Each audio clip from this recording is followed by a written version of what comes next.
Hi! In front of me is REALME NARZO 50i Prime, and today I would like to show you how you can connect this REALME to printer.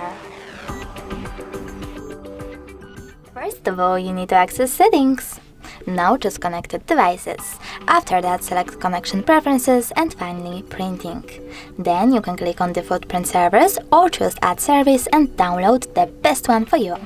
I have HP printer, so I will go with that one. Wait for it to download and then click on the back button twice.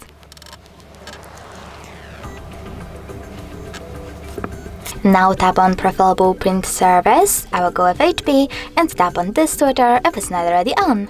Your device is now looking for a printer. When it finds one, it will connect to it right away, just like in my case.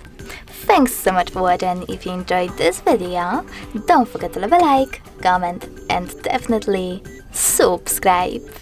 Bye!